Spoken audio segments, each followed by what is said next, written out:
Hey guys, in today's video, I'll be showing you how to deposit money into Just Markets quickly and easily.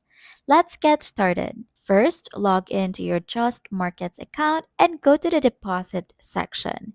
You may find the deposit section right here in the side panel at the left hand side, and then just click on this deposit icon right here and then choose your account and then your deposit method as well.